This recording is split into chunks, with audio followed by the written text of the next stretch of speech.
Hello and welcome to another Blackboard Tips and Tricks being presented on behalf of the Office of Adult Education. I am your host, Felicia Thomas Phelps, and today we'll be talking about things you need to ask yourself before, during, and after you've built content in Blackboard. The training objectives are participants will be able to understand the importance of ensuring that Blackboard content is CCRS aligned, how to look for and include missing standards, how to create content based on the DE rubric, and finally, how to understand the importance of building versatile Blackboard content. Jumping right in, based on April's and my experience in building out courses, you need to ask yourself what I refer to as guiding questions from the beginning planning stages and throughout the duration of the implementation process. Is the content aligned with the CCRS? Are there pertinent missing standards? How does it compare to the DE rubric? And is the content instructionally versatile?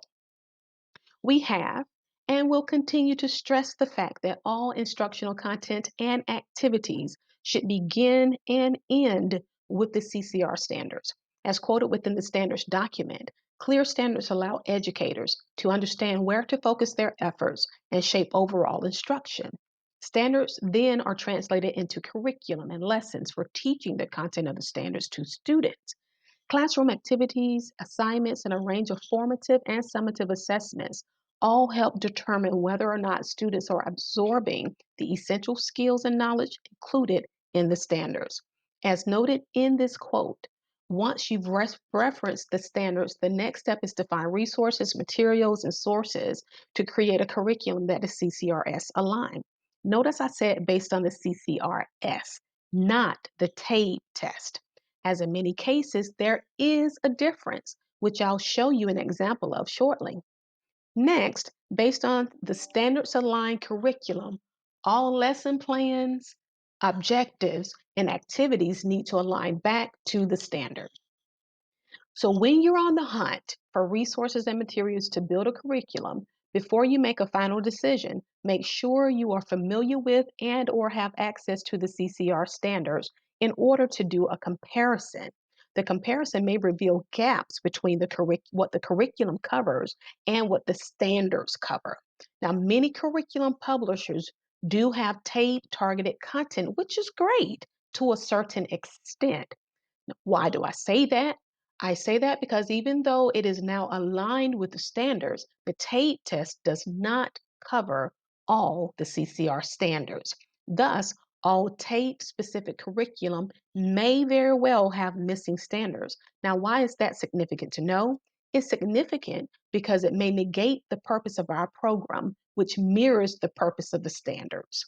We must keep our target audience and their applicable goals at the forefront of what we do. We are not here just to get students to pass the TABE test. Rather, we are trying to change the entire academic and career trajectory of the individuals we serve for the better. We are not a one size fits all program. There are people in our programs for a variety of reasons. There are people who are seeking to land their first job or to reinvent themselves to get a better or a new job.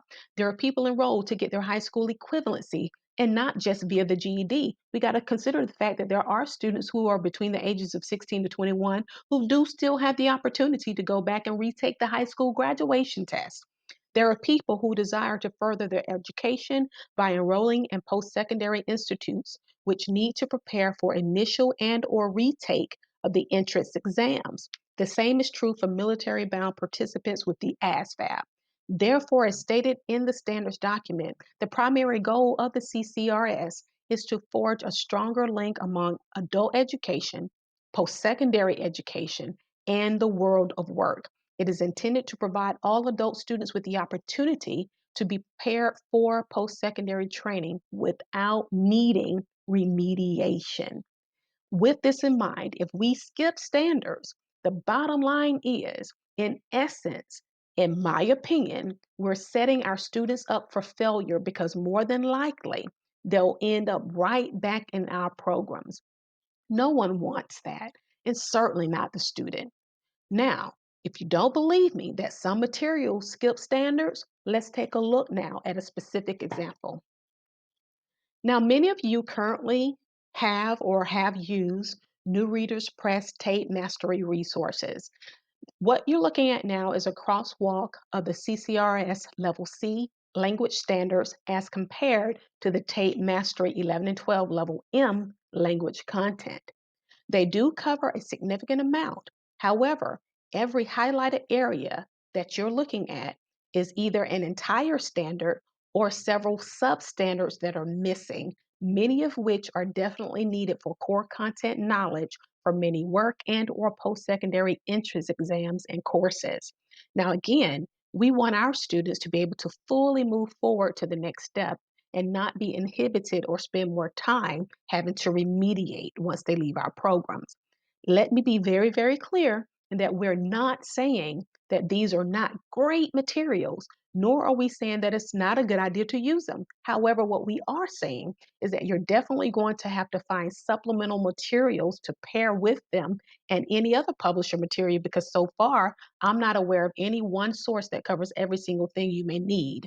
Now, my other suggestion is to make supplemental materials based on students' individual goal-related needs. Say, for instance, if they're going into a technical college and you know they have to take that particular entrance exam, resource and crosswalk that exam content with the tape, find those missing standards and make sure those students have the standards and the content knowledge that they need for that particular test you know they're going to have to take.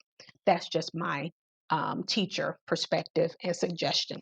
But regardless, make sure that you're building standards-based, not test-based curriculum for all instructional content and activities. That way you can't go wrong.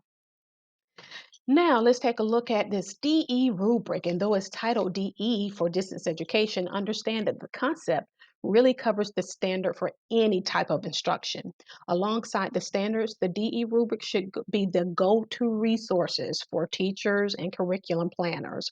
The rubric categories are learning objectives and standards, which focus on how aligned, clear, relevant, and recallable they are. Emphasis on support and community. That's the connection of prior learning to the present lesson's content. Applied learning, as related to the objective, how contextual the activities are. Peer-to-peer interactions, how many quality opportunities do students have during the learning experience to interact one with the other. Mastery of concepts is based on the objectives. Are the activities and assessments designed to show mastery of concepts? Now, of course, exemplary is wonderful, and I think that everyone should always strive for that. However, understand that the minimum expectation is for the proficient rating in each category or criteria. And with that in mind, in my opinion, again, it would be very smart to use the rubric to build all lesson plans and activities.